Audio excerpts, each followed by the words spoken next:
Welcome into the CHGO White Sox podcast, coming to you live from Studio A of our CHGO offices here in the West Loop of Chicago. I'm your host, Sean Anderson. Alongside me is Herb Lawrence. Hello. You can follow him at Ectorwall23 as our CHGO White Sox community leader. I am your host. You can follow me at Sean_W_Anderson. You can follow the show at CHGO_White Sox. Sarah Fichter is our producer. Hi. Hello. And it's a big day because obviously we're going to continue giving out grades. You know, people have always just been waiting in anticipation. What's the right fielder grade? Oh, boy. Well, you can't wait to tell you. And I got historical information to tell you how bad right field has been. Yeah. And then we'll talk about the new bullpen coach or reported new bullpen coach. The Athletics' Ken Rosenthal and Sam Blum are reporting that a member of the former Angels staff will be joining the White Sox staff in 2024. We'll let you know their name and their history. And then where we'll start today and why there's a crown on our typically crown list, 2005. Is that a trophy? Championship trophy / parade route that, you know, if you plug it in, it memorabilia will move around. Yeah. I don't know how to describe the thing. It's the old commissioner's trophy, which they used to give out for the championship, which I don't think they give out this type of commissioner's trophy anymore. What do they give out?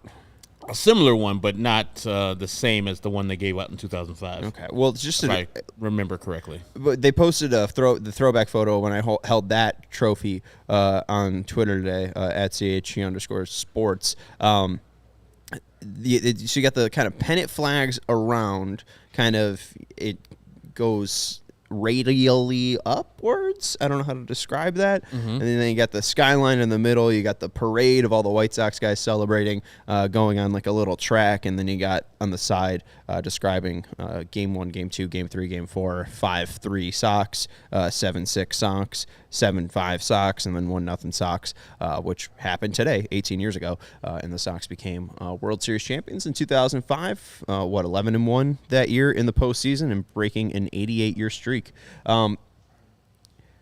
What's the lasting memory, I guess? Or, like, what's the thing that, you know, if you had to show one person one thing from the 2005 series or season to describe the team, what would you show? Like, what one moment describes 2005 to you? Just, I would say the El Duque he was bases loaded, came in with no outs versus Boston in Boston, up 2-0 in the ALDS. So this is the reigning champion Boston Red Sox, who had come back from 0-3 versus the Yankees in the ALCS the year before to win that and then eventually win the World Series. So as a White Sox fan, being up 2-0 versus the Red Sox when they just did what they did last year, the year before that, it was nerve-wracking, and they were like, oh, here come the Red Sox with the bases loaded. They didn't have great hitters coming up. I think Tony Graffinino was one of them, former White Sox great. Varitek, Graffinino, and I think Johnny Damon were the people. And El Duque was a last-minute decision by Ozzie Guillen to put him into the playoff roster because he had faith in him. He hadn't had a good year. His ERA, I think, was in the 5s, but he wanted Duque there for the experience, Orlando Hernandez. And he came in, got the pop-out from Graffinino, got the pop-up, I think, from Varitek on the infield, and then struck out Johnny Damon on a 3-2 count, I believe it was, in the dirt, to get out of a jam, and the White Sox went on to clinch the ALDS series right there, much to the chagrin of Chris Berman, who was doing the play-by-play for that game, and every chance the White Sox got something good or the Boston Red Sox got something bad, oh, no, my Red Sox! He was lamenting on the air. so bad. And so it was good. That was the resiliency of that team. Everything that could go right went right for that team. As I said before, they barely had any injuries. Frank Thomas was a big one because when he was playing, he hit 12 home runs in his brief time that he did play, but he was out for the year. But everybody else, for the most part, was like pretty much slightly above average or slightly below average, but everything they did was just perfect. 99 wins during the regular season, 11-1 during the playoff run, which just went by like a blur. As you said, 3-0 versus the Red Sox, 4-1 versus the Angels, and then 4-0 versus the Astros. 2005, Frank Thomas was like, if Kyle Schwarber played 34 games, Yes. Had a 219 batting average, but a cool 590 slugging.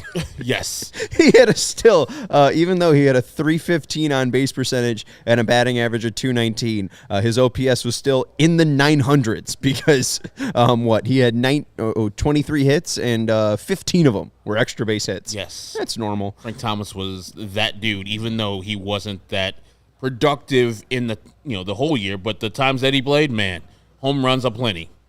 Could even say he's a Hall of Famer. Yeah, you could say that. And from the beginning, I think they won the first game, 1-0, I believe it was. They won the first game. The ALDS game? Or No, the first game of the year. I think versus the Indians at the time. They won the first game after the second half started, 1-0, I believe, and they won the last game they played in the World Series, 1-0.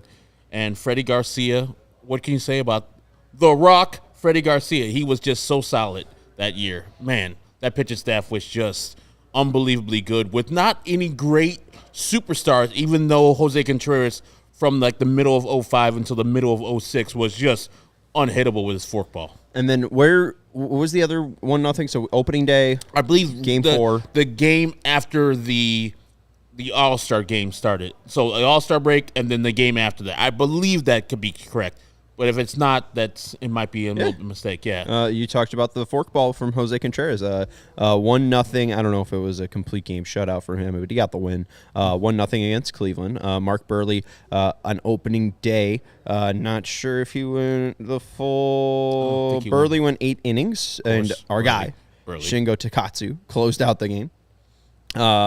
And got the save, but Buehrle went 8 innings in opening day, 2 hits allowed, 1 walk, 5 strikeouts. And then the game after the All-Star break at the Jake, Jose Contreras went 7 innings, 3 hits, 3 walks, 7 strikeouts.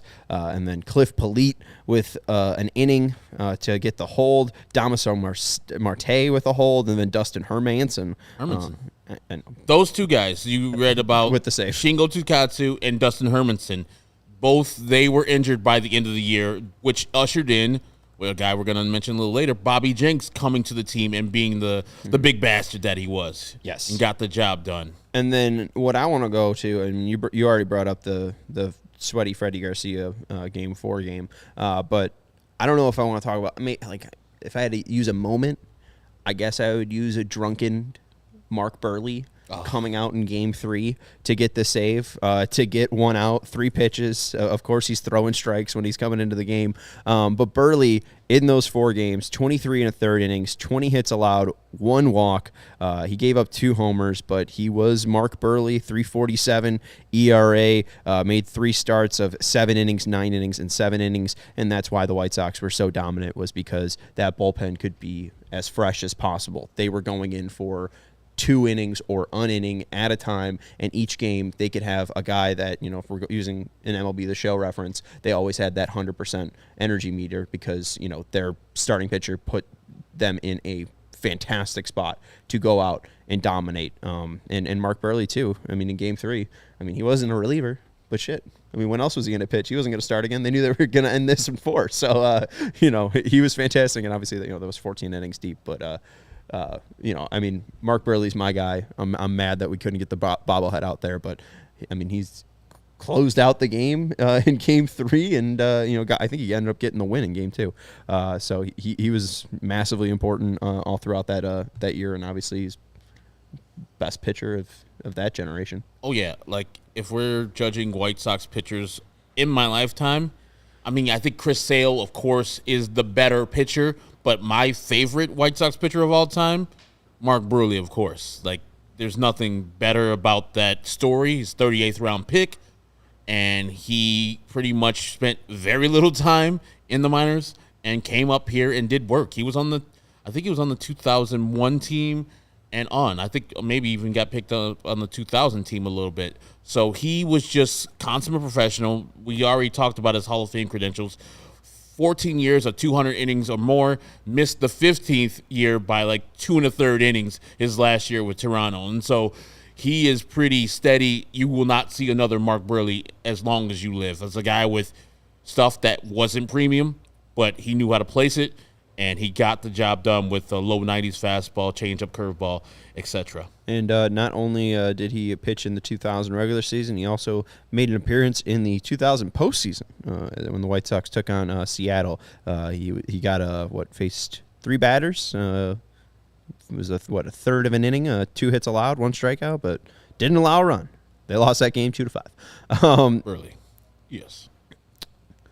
I don't know if do I need to bring up if Chris Sale is better than Mark Buehrle? Do I need to even entertain that? He's a better overall pitcher than Mark Buehrle, but I don't know if he's a more dominant pitcher. Yeah. But still, Buehrle, 48.9 WAR. So this is since 2000 when he made his debut. 48.9 WAR with the Sox. Chris Sale, 30.1. Okay. So again, I mean, cumulative, I would say Buehrle's the more decorated pitcher. Yes.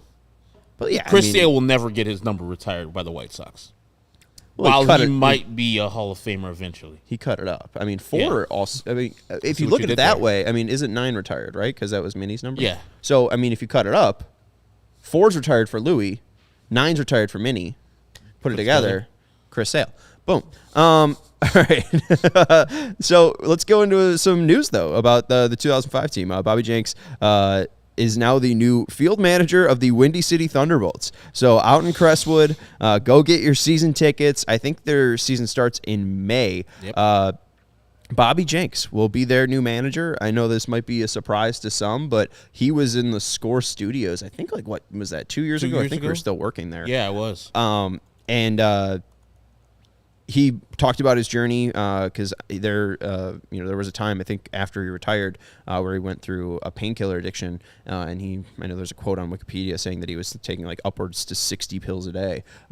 Had 2 DUIs, and he's turned his life around since. I think he's remarried his wife, and they have 5 kids. And it looks like he's made a successful transitioning into managing, and it seems like a great thing for him to come back to a city that has no problem embracing former White Sox, especially ones that were on the 2005 team. Exactly, and I think his 1 year out there in Grand Junction for the Grand Junction independent team, he was the manager of the year of that league. So he brings chops too, not only getting named the manager of the Windy City Thunderbolts, but he's actually kind of good in his 1 year there in Grand Junction. So I'm excited to have that guy start his new chapter here in the Chicagoland suburbs, and hopefully that leads into more work with the actual parent club, the White Sox. So because, the White Sox use a lot of people who have pitched or played for them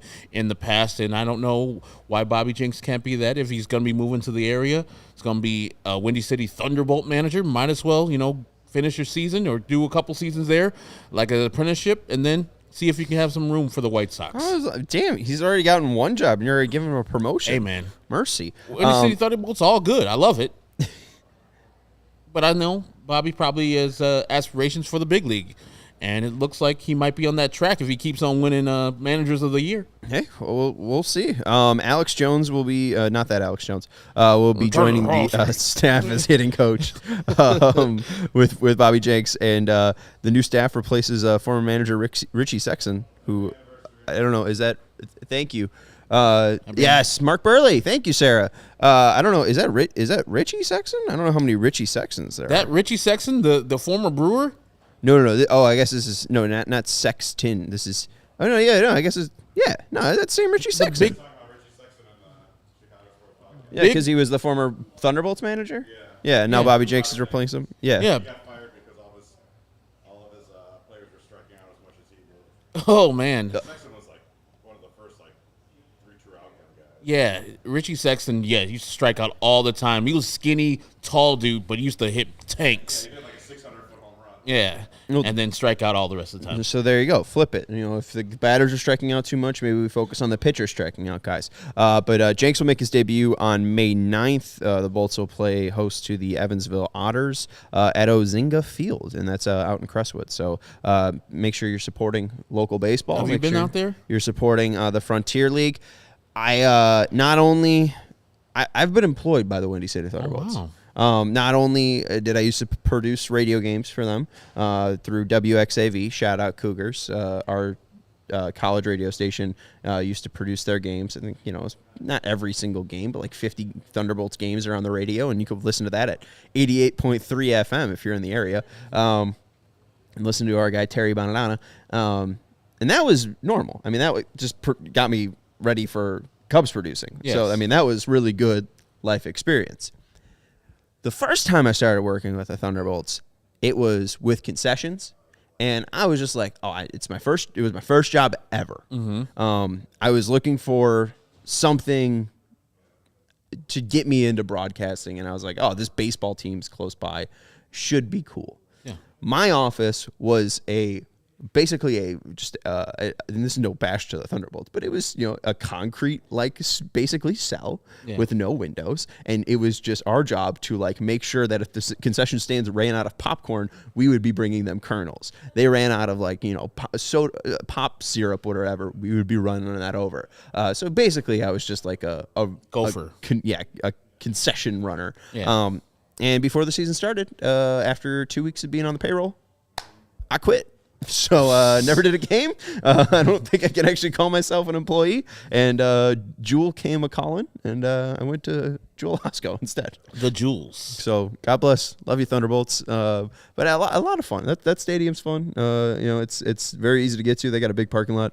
So, hey, go visit Bobby Jenks, and maybe the Windy City Thunderbolts can turn things around under Bobby Jenks. And like you said, get a manager of the year. And maybe, 18 years later, I guess it'd be next year it'd be 19 years later. But 19 years later, bring more hardware to the city. So shout out to the Windy City Thunderbolts, and congrats to Bobby Jenks for coming back to the city. So we will talk more about 2005 maybe after the break. Let's let people know, though, about our friends over at Empire Today. Herb, what's the actual jingle? 588-2300 Empire Today. Nobody in here sang the Empire song. They're not even Ridiculous listening. People. Yeah, They're hard at work. Working and such. What's up, Jim? Just leaving us hanging? Nope, you didn't sing it. You missed it. See, we got Jim singing it. Yeah. With Empire Today, you get shop-at-home convenience, the right products for your needs, and quick and professional installation at a price match guarantee. They are the professionals, especially if you are a new homeowner, if you are looking to maybe remodel your home. They are a one-stop shop for everything that you need. They will get you set up with not only the right products, but the right people to work with. Empire Today is the best place to get new flooring, so of course they have copycats, but those copycats can't beat them on quality, service, speed, and even though they may advertise low quality products, so those other places would advertise low quality products that Empire wouldn't carry. Empire won't promise the lowest prices because anyone who does is putting in flooring that isn't flooring that they should be putting in their home regardless. Empire is going to give you quality products and quality service. Schedule a free home estimate today. All listeners can receive a $350 off discount when they use the promo code CHGO. Restrictions apply, and see empiretoday.com/CHGO for details. But they are incredible. Again, shopping for floors at a big box store can be frustrating. They are local. You've been seeing their commercials for over 25 years. That your friendly guy who was in the barbershop Lynn quartet. Aldrin. I mean, you know Empire. They have been a trusted brand in Chicago for years, and they are a one-stop shop. So, again, if you are a new homeowner, if you are looking to remodel your home, call Empire Today and schedule a free home estimate today at empiretoday.com. DBacks.com/CHGO and use promo code CHGO for a $350 off discount when you use promo code CHGO. Herb, next ad read. CHGO is supported by Goose Island Beer Company. This one right here I have in my hand. Chicago's beer since 1988. Their beer roster includes Oktoberfest, the Beer Hug family, 312 Wheat Ale, which I'm usually drinking on the set. But today, I checked out the Full Pocket Pills. Delicious. It's the everyday beer, what the brewers are drinking. Sean, Herb, what is your favorite beer right now? the next one. That's a great answer. And the events with Goose Island, as of course, we have one more scheduled tailgate with the CHGO Bears, and it is next Thursday's November 9th tailgate versus the Carolina Panthers. The night game, Thursday night, a couple days after my birthday. So come on out, drink some Goose Island, free. If you get tickets to the CHGO tailgate, go to allchgo.com right now and get yourself some tickets. And or you can become part of the Die Hard program and get 20% off of that tailgate. Grab an ultra-fresh brewery-exclusive beer at Goose Island's original brew house on Clybourne Avenue in Lincoln Park or from their tap room on Fulton Street in Westtown. Goose Island Beer Company, Chicago's beer. I've been to the Fulton Market one more times than that one time that we went for the commercial that we shot. It's an awesome place. You should go there just after work, having a good beer, having a good little snacks. They have more extensive beer roster at the actual places than the stores you can go to. And you could try out all their, kind of craft, kind of their, what's it called? Artisanal, the Saison beer I tried out one time. It was the Mescal Saison. When people are saying, I think it started with let Russ cook. Yes. Right? Let Goose Island cook. And that's where they cook. And it's fresh. Exactly. Ultra fresh. It's right there in the brewery. All right. So, Herb, I don't know if we should do this or not. If you don't know, then let's do it then. I brought up the idea of naming all of the 2005 Chicago White Sox. Okay. But I can't find one that has, it's name every player that ever played for the 2003 or 2023 White Sox. Yeah. We did that. Oh, here we go. All right, cool. All right, 37 people played for the White Sox in 2005. Again, there weren't a ton of injuries. I would like you to name every single one of them. Whew, that's tough. You got 7 minutes. 7 minutes. Damn, that's tough. All right, let's go first. Catcher, A.J. Brzezinski. Okay. First base, Paul Konerko. Okay. Second base, Tadahito Oguchi. Okay. Third base, Joe Creedy. It's not taking Konerko. All right, this was a horrible idea to do live. See, this is why we... It's fine. Oh, no, okay, all right. I think you have to actually type in the actual full names. I'm not going to be able to spell Tadahito off the dome. Gucci. Yeah. Juan Uribe, I could spell. Yeah, Juan Uribe, he's a shortstop. I mean... You can keep going. Keep on going? Yeah, I got you. Right field is Jermaine Dye. Okay. Center fielder is Aaron Rowan.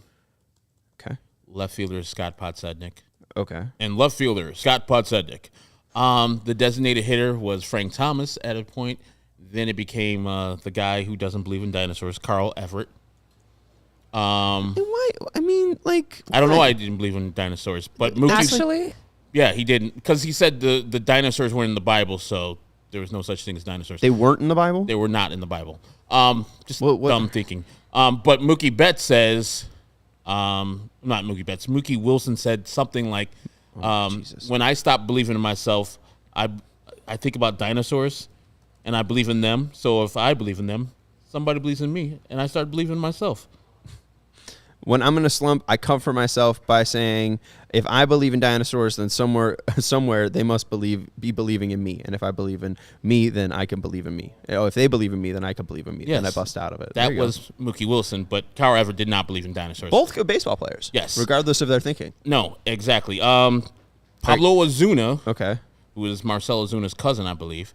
Okay. Well, that actually helped me with the spelling. I wasn't sure if it was an S or a Z. And Yes. since it's his cousin, it's a Z. All right, let me go to the pitching staff. Buehrle, Okay.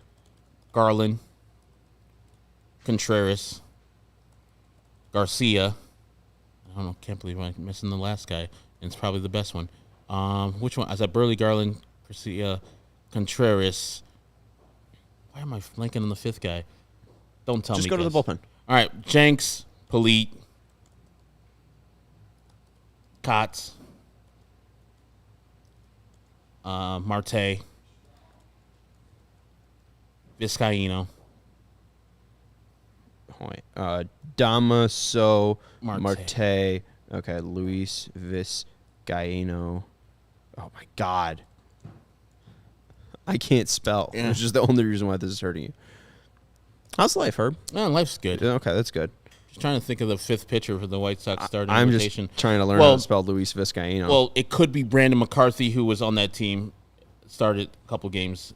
Could be. I'll try it in a But second. he was on that team, but he wasn't in the playoff roster, I don't believe. No, but he counts though, so you're yes. good. You got 19 to 37. Did you say Dustin Hermanson?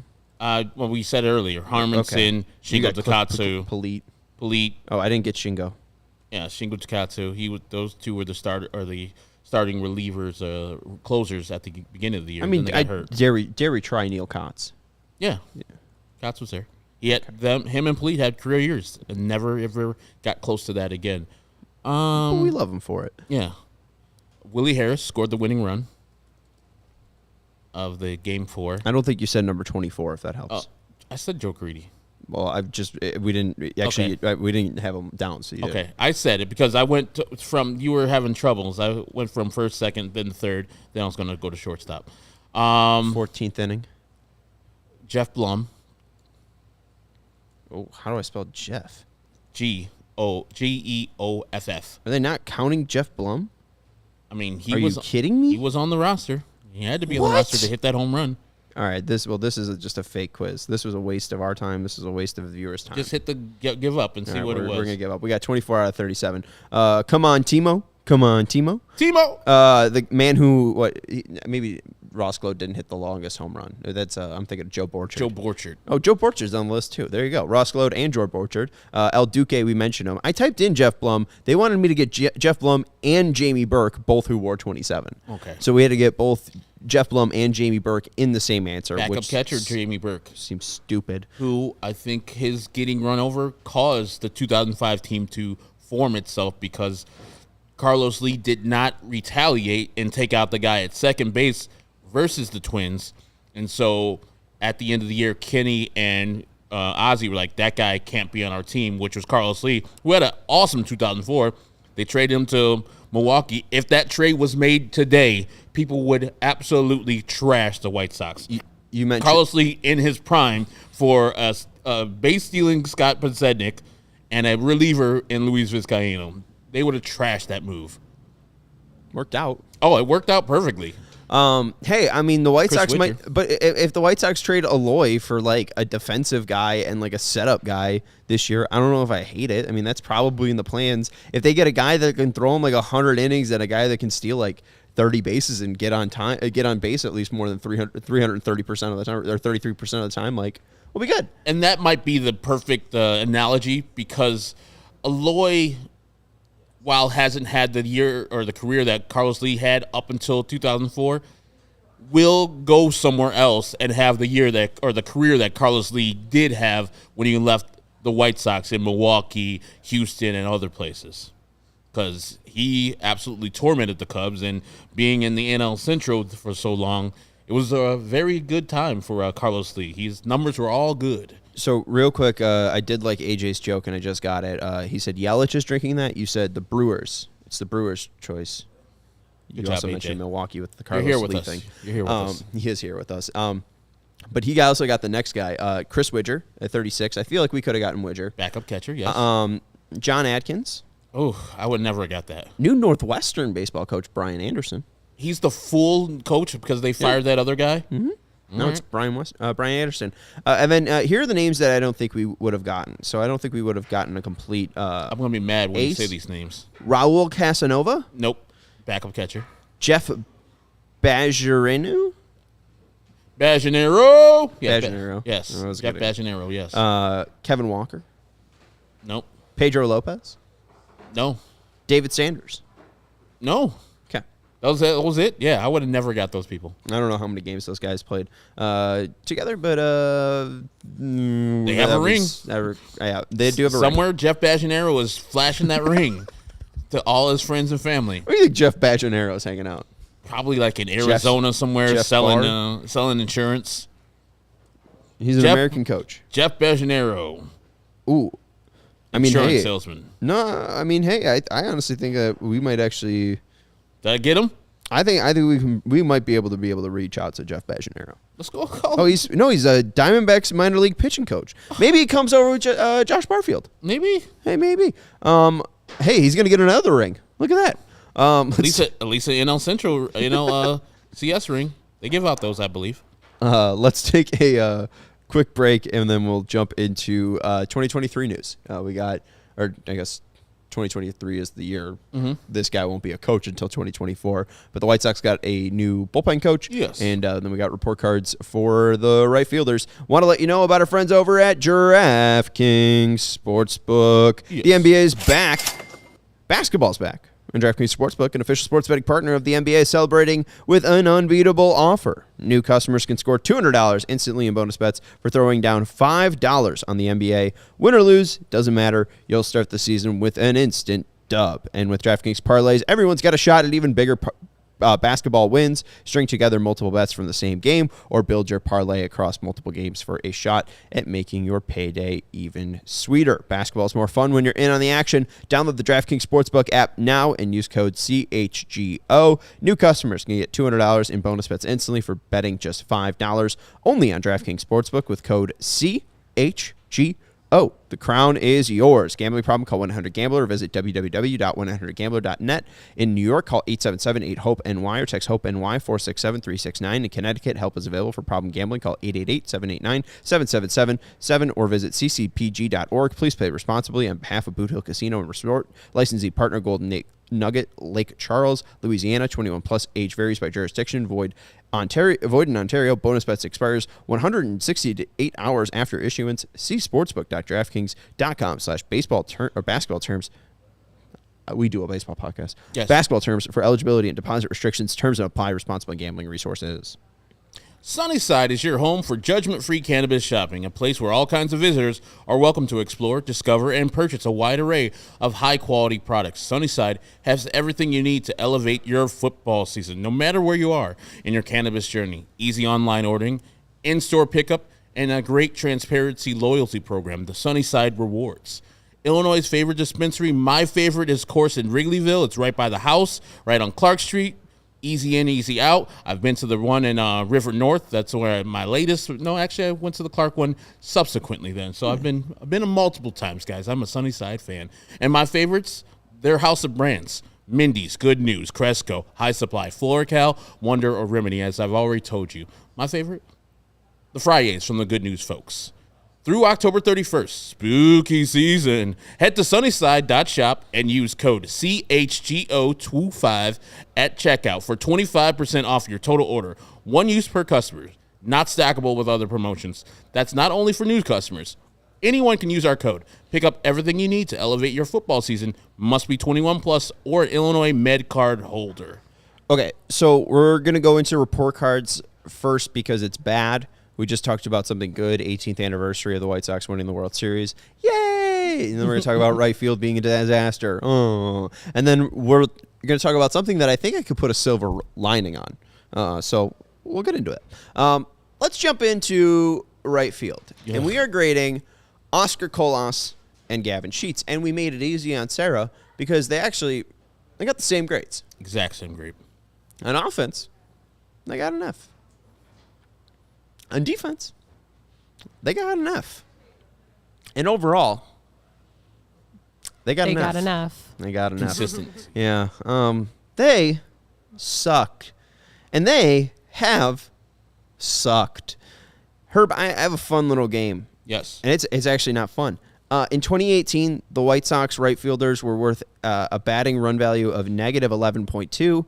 In 2019, they were worth negative 36.9. In 2020, negative 7.3.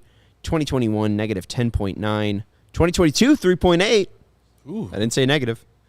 And in 2023, negative 19.8. There we go.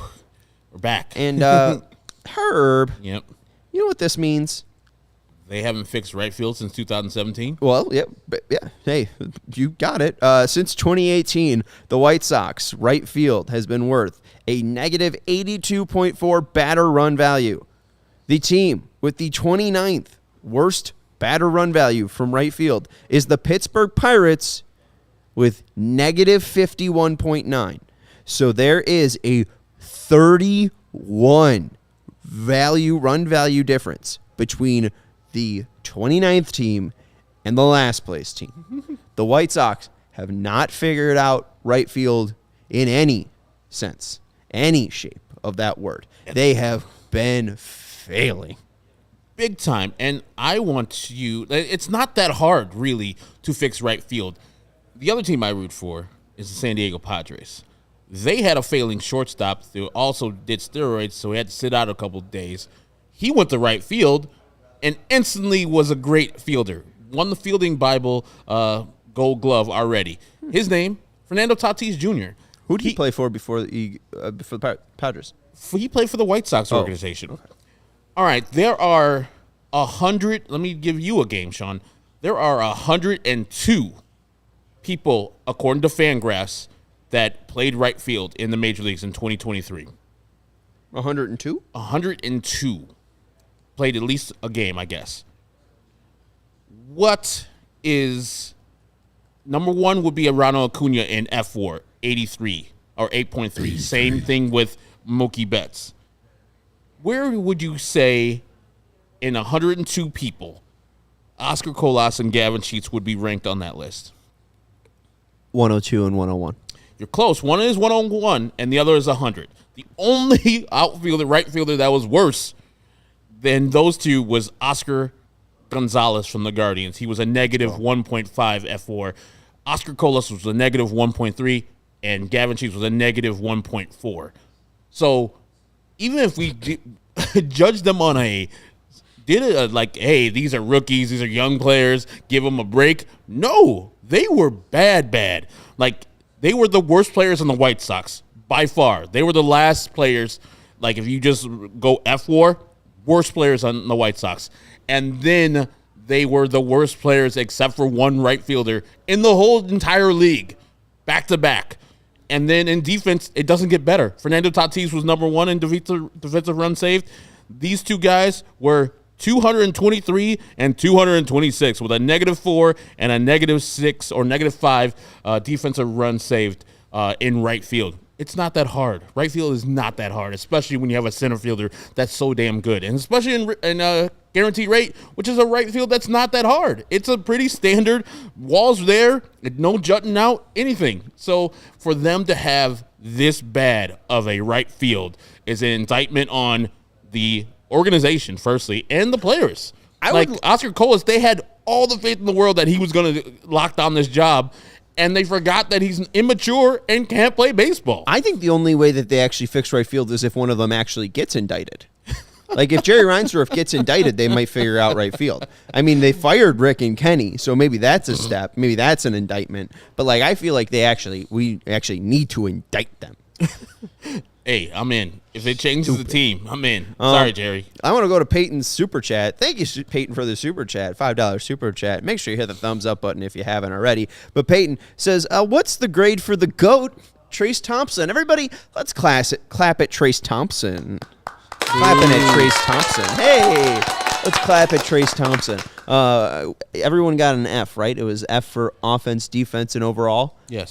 Trace Thompson's OPS plus with the White Sox, 36 games. 478. OPS plus. Oh, plus. 68. Honestly, I'm going to give you a pat on the back for your OPS guess. What you said, 468 or something like that? 493. So pretty, I mean, you were like, yeah, hey, there you go, right 0.03% off.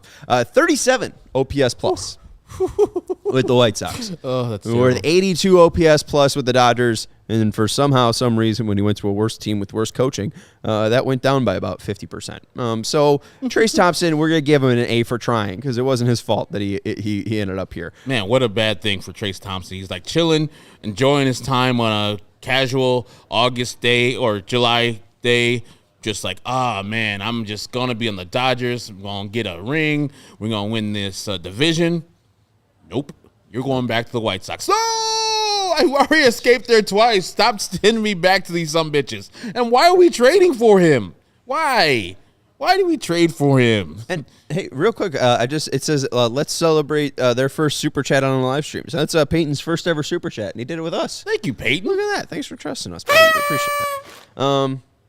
Okay. Named after a great running back. Yes. What running back was named Lowry? Sean Payton. Oh, Sean. No, I'm Payton. kidding. I love that Kevin James movie. So yeah, I mean, it was horrendous to watch Oscar Colás and Gavin Sheets.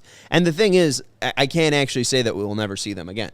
Like we came into this year and it's like, Jake Berger and Gavin Sheets are going to be one hell of a platoon. They even got a little nickname. They're buddies. They're going to call each other Sugar. And we trade away the one guy that's good at baseball. Yes. And the other guy stinks and still played baseball the entire season.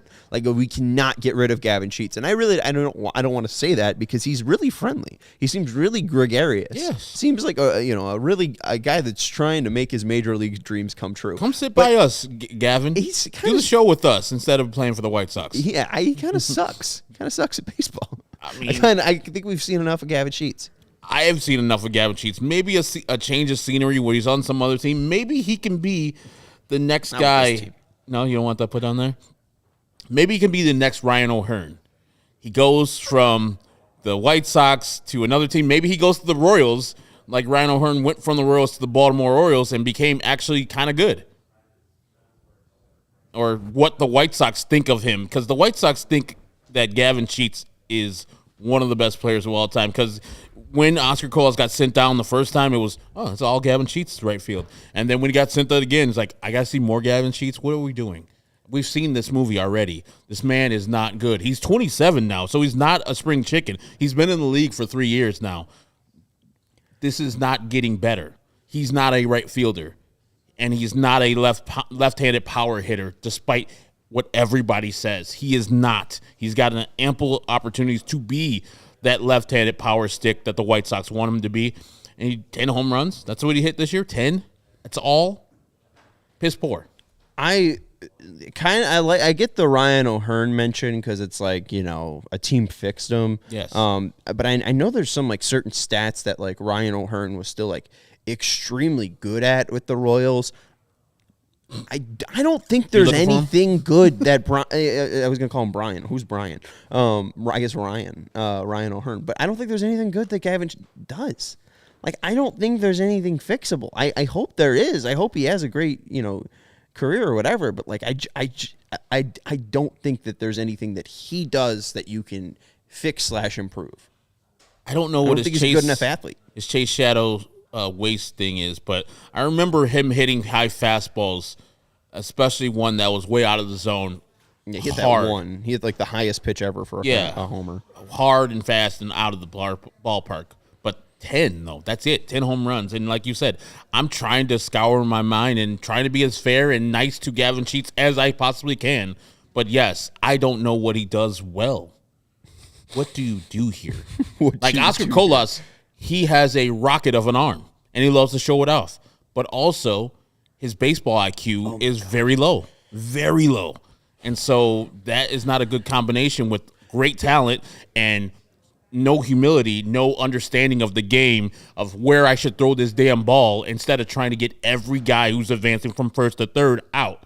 And when that just lets the guy who just got that hit to go easily to second. I'm glad you brought this up, Herb. And I think this paints the picture of why I don't think that Gavin Sheets is the next Ryan O'Hearn. Okay. It's the heart and shadow. I mean, the chase and waste, he's plus 11 runs and plus 7 runs. That's good. He can lay off balls. He can swing at waste pitches at a league average amount at 6%. I'm glad he can keep the bat on his shoulder. Here's what's concerning. In the heart and shadow. Oh, no. The heart of the plate Those are the pitches you want to hit. Yes. Negative 15 runs. How? Negative 10 negative 10 swing runs. So if he's swinging at a ball at the heart of the plate, he is bad. Yes, exactly, Sarah. She's been real liberal with the sound effects. I like it. It's been good. Shadow, negative 14 runs. Worth negative 13 swing runs. And those are where most of the strikes are coming from, the heart and the shadow. And he's not doing any damage with those balls. That should be major league players like, yeah, if you throw me a ball that's in the zone, I'm going to murder it. I'm going to get a hit. And he's terrible at it. How? I've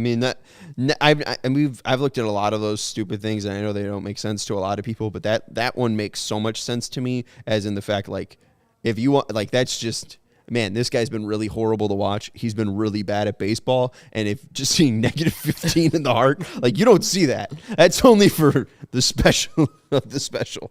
Yikes. All right. Anyways, let's take another break, and then we'll wrap this up with the newest White Sox. I want to let you know, though, about our friends over at Chevy are in the market for a new or used vehicle. If you are, then we have some great news, because our friends over at Ray Chevy in Fox Lake have joined the CHGO team. We've let you know about Ray Price's promise, but let's let you know about the Ray Price promise. That's more specific to Ray Chevy. It's a guarantee that the price you see online is the price you pay when you go into the dealership. They've found that in many cases with other dealers, when you go in, the price that you see online is not the price that you'll get at the dealership. They'll be asking things like, are you a recent college grad? No. Are you active in the military? I am not. Herb, I don't think you're a farmer. No, I'm not. And in most cases, like Herb said, the answer will be no. And that's when other dealers will raise the price on you, saying the price online included limited rebates that you do not qualify for. At Ray, using their Ray Price promise, the price you see online is the price you pay for, with no add-ons to the price ever. And in fact, Ray will do everything possible to find additional savings for which may make the price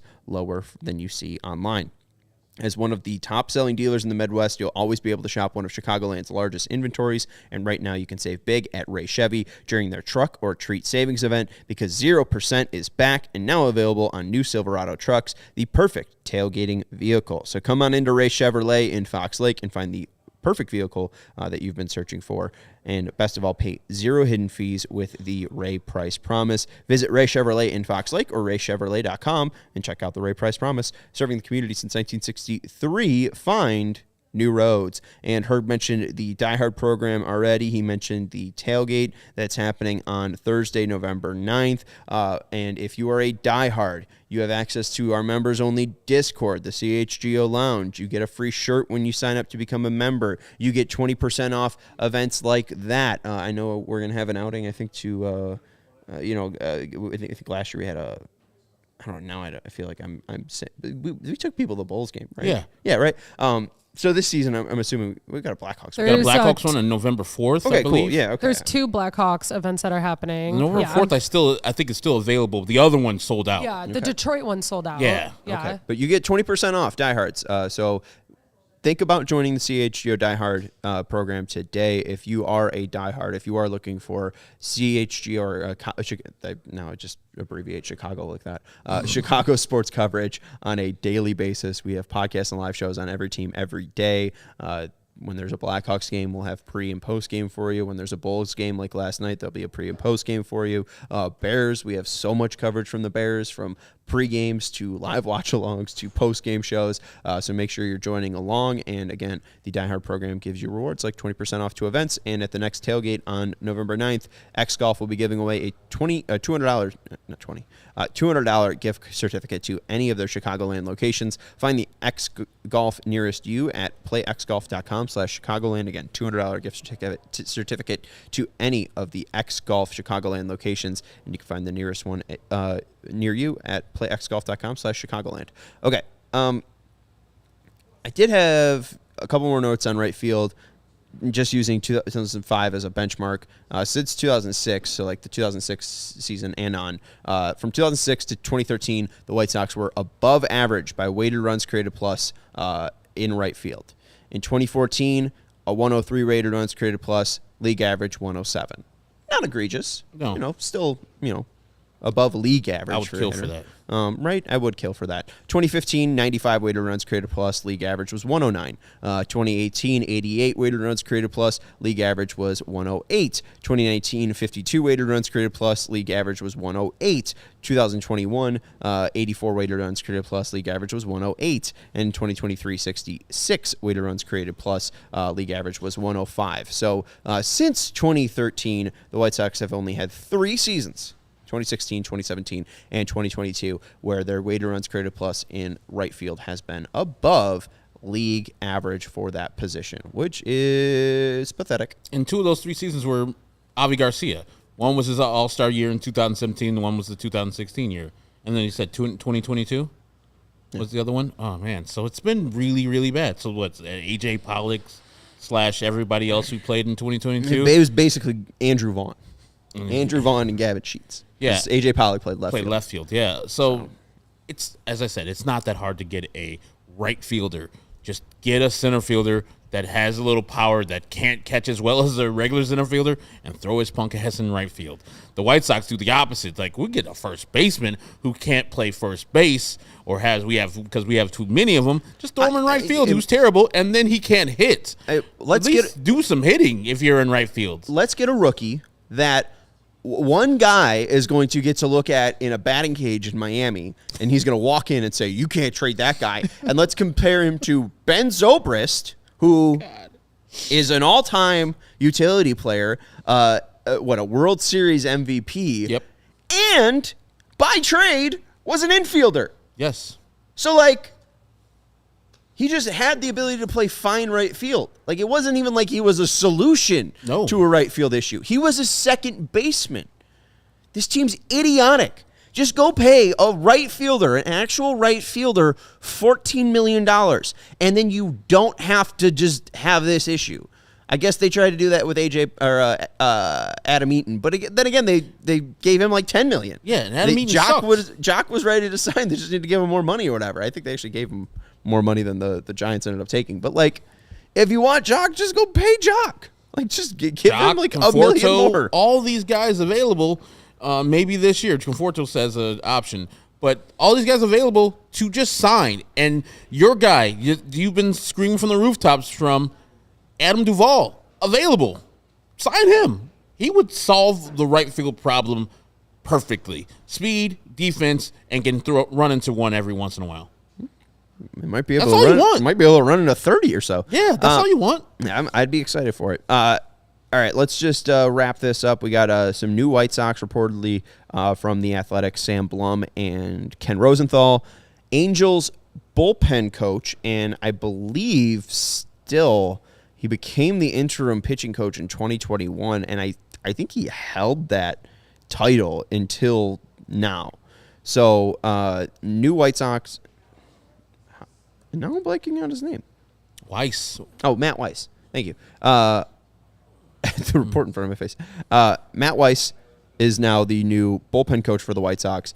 He was hired as a bullpen coach for the Angels in 2020, and then through the 2021 season, he was named interim pitching coach, and I guess held that position until the end of the 2023 year. The biggest thing that I've seen, which probably is scaring White Sox fans, is that all Angel fans are rejoicing. That Angel fans think that this will solve all of their problems. I don't know how that makes you feel, Herb. I mean, if they're saying, oh, man, this Matt Wise was out here messing up all our pitchers, which they didn't have great pitchers to start with.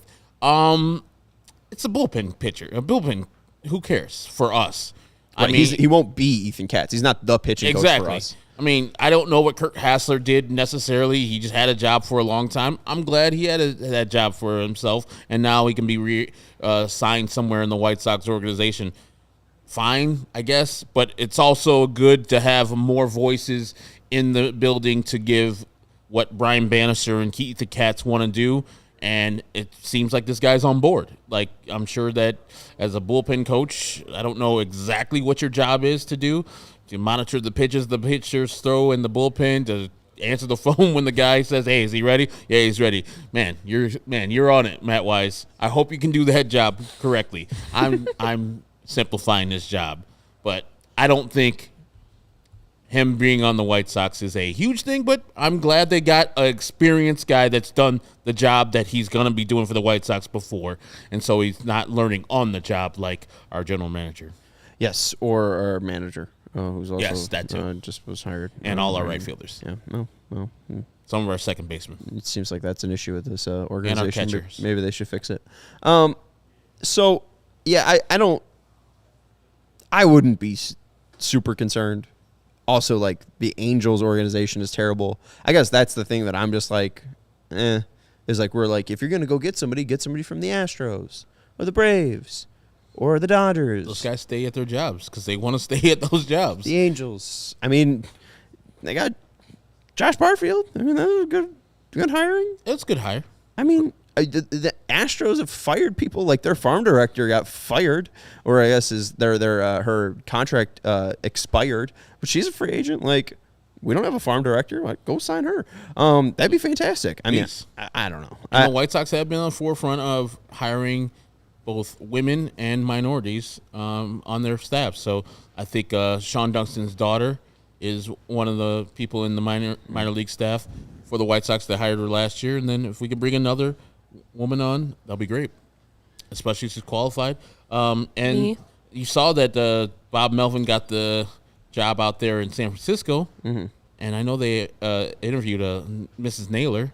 Maybe bring her over to be a bench boss or something like that. I don't know. I mean, Can't go wrong. I mean, we need more women here. I mean, Charlie can do it. Montoya's still there. You can? Sure. Okay. You'll do it? You're young enough. Sarah will do it. Sarah has put her name into the hat there. And, hey, I like Matthew Lucas, too. Don't fret. Whit Merrifield will solve both right field and second base. So, I mean, He'll play both. I agree with him. I mean, I see the vision. They're calling himself off. But, yeah, no, I wouldn't be super worried that, this guy is coming from the Angels because the Angels' pitching is so bad. I mean, like, he wasn't selecting the pitchers. Again, I don't know how important bullpen coaches are. But, again, it's just like, it wouldn't be bad to get somebody. Done enough of that. This might break your brain because it broke my brain. This is a post on the White Sox Reddit, r/White Sox, about Torey Lovello. Yep. How do you say it? Lovello, I believe. He's this poster said, "I can't believe what he's accomplished with his young players and how he's handled his pitchers. ... I could say the same about Pedro Grifol, but hey, Lovello also lost 100 games managing his team. Not everyone's Bruce Bochy." I mean, do you have any faith in Pedro after this year? I mean, they lost 100 games, but I mean, Torey did too. Like, is there any faith, or is just this such a egregious season for Pedro and the White Sox? Show me Pedro's Merrill Kelly and Zach Gallen. Like, when you got horses at the top, it's easy to manage. Or Brandon Pfaadt. Like, show me where the White Sox have that equal person. Like, maybe they have Zach Gallen and Cease. Awesome. But where's their second guy, Merrill Kelly? Where's Brandon Pfaadt? Where's the subsequent guys like Paul Sewald? Who's the guy who came in the other day? Ginkel. Like, games are easy when you can throw to that guy, and he's throwing sweepers that start in the middle of the zone and go off the plate. Like, he did a good job, and I got tipped the cap. That's why I said the team was lowly last year. Did you see who was in the lineup? We're talking about Stone Garrett last year and other players who not in the league anymore or not on the Arizona Diamondbacks. They improved their bottom line. Tommy Pham has helped their team in the trade deadline. What Alec Thomas has done in the couple years that he's been in the major leagues, not necessarily with the bat in the regular season, but in the postseason, awesome. And he's been great with the glove. Corbin Carroll coming up this year has been a big-time game changer for this team, and they knew it, and that's why they traded Dalton Varsho away, because they're like, we got too many people here. Let's go and get a Gurriel who's give us a little bit more power and maintain the glove. And so that's why Torey Lovello is a little bit more successful with 100 losses a couple years ago, and now he's the National League champion, Arizona Diamondbacks. I would say we have faith in that, but we don't have the same team as they did, and it won't be as easy for Pedro to go to who's the tall dude that Crochet? No, Who are you talking about? tall right-hander they had late in the year. Lane Ramsey? Lane Ramsey instead of Ginkel Yeah, well, or Paul Sewald. Two, the year after they lose 100 games. Then they hire Brent Strom, and I have been so excited about Brian Bannister, and I see Brian Bannister being the equal to Brent Strom. And you bring up, Kevin Ginkel, and that guy wasn't even on their team for most of this year. And this was a guy that was bouncing up between AAA and the major league roster, and they're trusting him in the Game 7 of the NLCS after he's bounced back up and down. And AJ saying Brandon Pfaadt was basically Jesse Schultens for the entire season. But the difference is, and I remember you scoffing at him when he did well against the White Sox because he had an 8-something ERA, but he was a 5th-round pick. I see him very similarly to, Dylan Cease, a guy that kind of got overlooked because of the college. What college did Cease go to? He didn't go to college. He just went straight out of high school. Pfaadt went to Bellarmine, and I was listening to the PHNX podcast, and they said Brent Strom, apparently when Pfaadt was away from the team or down in AAA, he called him and he was like, "You need to stand on the other side of the rubber." And then he started being really good. And it's just certain tweaks from really genius pitching coaches and pitching minds can really revamp this team. And if the White Sox can add a ton of defense and really change that profile of the team, I think there is something there. I think that, again, the Diamondbacks model to getting to the World Series, I think could be repeatable for the White Sox. The White Sox have the best player out of all of those guys. If you're having a draft of the White Sox and Diamondbacks lineup, Luis Robert Jr. is the first pick. Is he? Yes. Corbin Carroll's goddamn good, man. You can take Corbin Carroll. I'll take the 6'4" linebacker. Yeah. Who can hit the ball 118 miles per hour. Corbin Carroll's goddamn good. One plays center field, one plays right field. I know, but Corbin Carroll played center field when they had Dude out. That's just because Dude is just a superior center fielder. Alec Thomas is. He just plays center field so well. You're going to look at me right now and say you would take Corbin Carroll over Luis Robert Jr. If we're just going from this career on, Corbin Carroll. Right now, this point. He makes less money, and this will be his second year next year. Yeah, I got Luis him for, Robert Jr. doesn't make any money. I got him for 7 more years for really cheap, and he's going to put up, a 5 WAR each year, minimum? Minimum each year. Going to do it on the basis, as we talked yesterday, Luis Robert doesn't steal as much as we would like him because he's very successful at it. 20 for 24 on stolen bases. But he gets hurt often. Corbin Carroll, I'm in. I would love to see the day that Corbin Carroll hits 38 home runs. It's coming. It's not coming. Didn't he hit 25 this year? Yeah, 25 is not 38. He's coming. No, he's not. He's coming. Corbin Carroll hit 25 home runs. You're making another $100 bet? That he's gonna hit 38. So we guys got to wait his whole career. Yes, you can pay me in 2038. Corbin Carroll will not hit 38 home runs in his career. He might hit that next year. No, he won't. He might. You're It'll be crazy. Second year in the league. That's Herb Lawrence. You can follow him at Acknerwall23 as our CHGO White Sox community leader. I'm Sean Anderson. You can follow me at Sean_W_Anderson. You can follow the show at CHGO_White Sox. And thank you to Sarah for producing the show. We will talk to you guys tomorrow at 3:30. Goodbye. We all silly like the mayor.